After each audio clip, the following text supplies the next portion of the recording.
Pernah nggak sih lagi pengen beli HP, tapi di satu sisi takut nyesel? Apalagi kalau HP-nya bukan keluaran terbaru.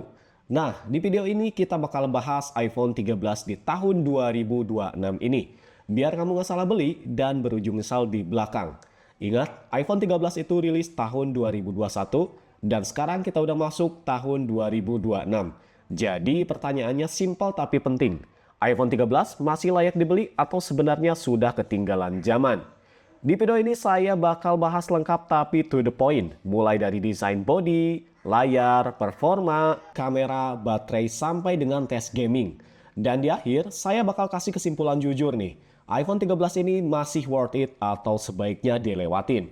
Jadi pastikan kamu nonton sampai habis ya. Oke, yang pertama kita bakalan bahas dulu desain sama bodinya ya. Kalau ngomongin desain, iPhone 13 ini masih sangat khas iPhone banget. Frame-nya pakai aluminium dengan desain flat, dipaduin sama back glass di bagian belakang. Jadi kelihatannya simpel tapi tetap berasa premium teman-teman ya. Ukurannya sendiri itu 6,1 inci dan menurut saya ini ukuran paling aman, gak terlalu besar, gak juga kekecilan. Jadi masih nyaman banget di tangan, apalagi buat dipakai harian ya. Bobotnya sekitar 174 gram, jadi pas di tangan dan gak kerasa berat walaupun dipakai lama.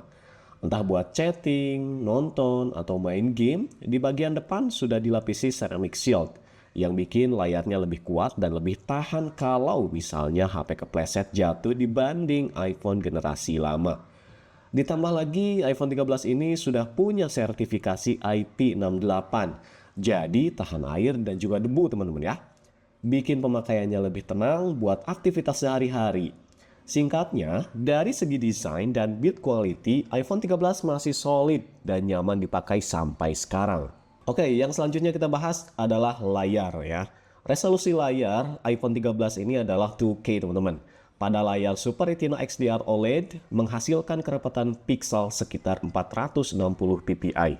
Menawarkan kualitas gambar tajam dan detail tinggi dengan kecerahan yang baik untuk tampilan HDR. Salah satu kelebihan iPhone 13 yang paling kerasa itu pengalaman layarnya.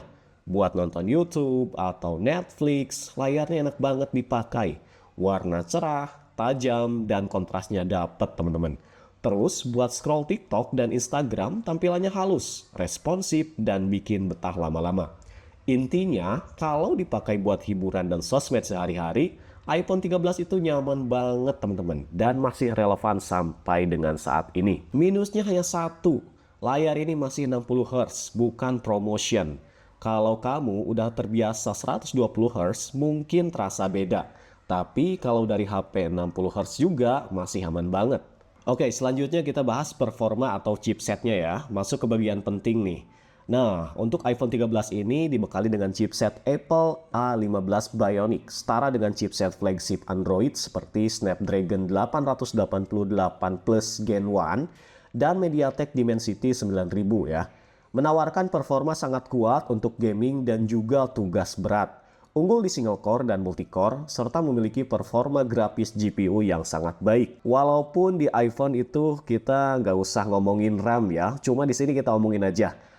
RAM-nya itu 4 GB, tapi jangan langsung diremehin. Di iPhone 13 ini, optimasi iOS benar-benar kerasa banget.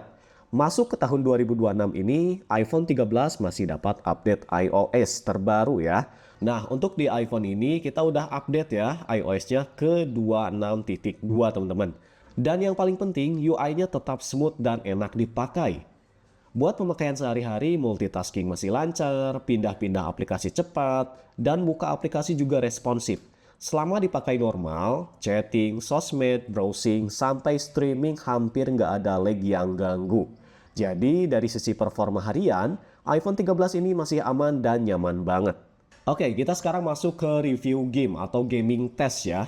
Nah, di iPhone 13 ini masih sangat bagus banget untuk gaming di tahun ini. Buat urusan gaming, iPhone 13 ini masih bisa diandalkan teman-teman. Saya coba beberapa game populer kayak Mobile Legends, Call of Duty Mobile, sampai dengan Genshin Impact. Dan hasilnya masih cukup memuaskan. Di Mobile Legends jelas aman, bisa rata kanan dan jalan stabil di 60 fps. Call of Duty Mobile juga lancar, hampir nggak kerasa frame drop sama sekali. Nah, buat Genshin Impact, iPhone 13 masih sanggup jalan di setting medium sampai high. Gameplay masih playable, cuma memang kalau main agak lama, bodinya mulai kerasa hangat nih di bagian belakang khususnya ya. Tapi masih dalam batas wajar. Intinya, buat game casual sampai menengah, iPhone 13 masih kuat dan layak dipakai. Oke, selanjutnya kita bahas kameranya ya. Ini bagian favorit banyak orang nih di segi kamera. Di bagian belakang, iPhone 13 dibekali dual kamera 12 megapiksel yang terdiri dari kamera wide dan ultra wide. Buat foto siang hari, hasilnya masih tajam dengan warna yang natural. Khas iPhone banget lah ya. Nggak berlebihan tapi enak dilihat.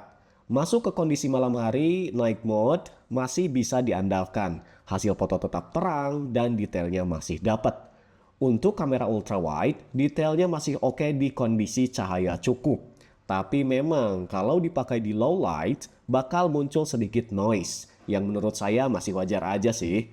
Soal video, iPhone 13 masih bisa rekam sampai 4K 60 fps. Hasilnya stabil, dan fitur cinematic mode sampai sekarang masih kelihatan keren. Apalagi buat konten atau video sinematik simple.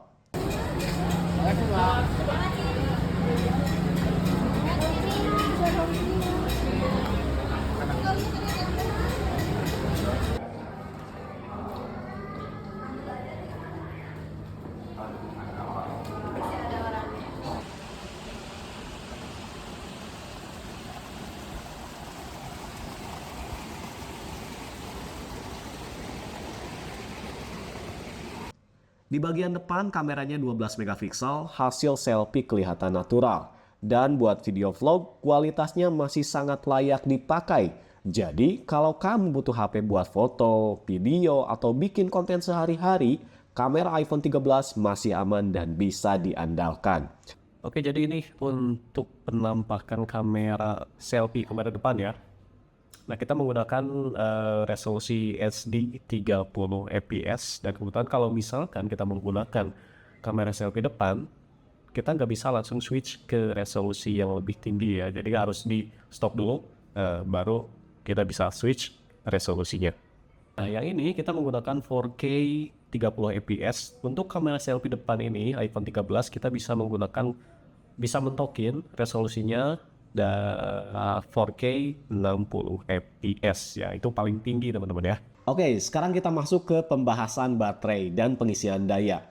iPhone 13 ini punya kapasitas sekitar 3200 mAh yang di atas kertas kelihatannya kecil, tapi di pemakaian nyata masih cukup oke teman-teman ya. Buat penggunaan normal kayak sosmed, chatting, dan nonton YouTube, baterainya bisa tahan seharian tanpa harus bolak-balik nge-charge. Tapi kalau dipakai buat gaming berat atau dipaksa kerja keras terus, ya jelas baterainya lebih cepat habis ya. Jadi intinya buat pemakaian harian iPhone 13 masih aman. Oke, sekarang kita masuk ke pembahasan kekurangan iPhone 13 di tahun 2026 ya. Yang paling kerasa yang utama itu layarnya masih 60 Hz teman-teman. Jadi buat kamu yang sudah biasa pakai layar 120 Hz, pasti bakalan terasa bedanya. Terus di bagian kamera, iPhone 13 ini belum ada lensa telefoto. Jadi kalau suka foto zoom, kemampuannya masih terbatas teman-teman ya. Kemudian soal charging juga masih biasa aja. Nggak bisa dibilang ngebut kalau dibandingin HP lain di kelasnya. Dan yang terakhir, walaupun sudah bukan model terbaru, harga bekas iPhone 13 ini masih relatif lumayan mahal teman-teman ya. Kisaran ya antara 6-7 jutaan teman-teman. Dan kalau misalkan mau beli yang baru juga masih ada, masih ready ya, sekitar 8 jutaan. Jadi gimana teman-teman? iPhone 13 di tahun 2026 ini masih worth it atau enggak? Jawabannya ya masih banget teman-teman ya. Masih worth it banget dengan catatan kalau ditanya siapa yang paling cocok pakai iPhone 13, HP ini sebenarnya pas banget buat beberapa tipe pengguna. Pertama, buat kamu yang masih pakai iPhone lama seperti iPhone X, XR, atau iPhone 11, upgrade ke iPhone 13 bakal langsung kerasa bedanya. Performanya lebih kencang, buka aplikasi lebih cepat, kameranya juga jelas lebih bagus, dan desainnya masih kelihatan modern. Buat kamu yang selama ini pakai Android dan pengen pindah ke iOS, iPhone 13 ini bisa jadi pilihan aman banget. Penggunaannya simple, iOS-nya stabil, ekosistem Apple enak, dan performanya nggak ribet buat dipakai harian. Tinggal pakai, semua sudah terasa rapi dan smooth. Oke, segitu aja pembahasan kita kali ini tentang iPhone 13. Kalau menurut kamu iPhone 13 masih layak atau tidak di 2026, tulis di kolom komentar ya. Jangan lupa like, subscribe, dan share video ini biar channel ini terus berkembang. Sampai ketemu di video berikutnya.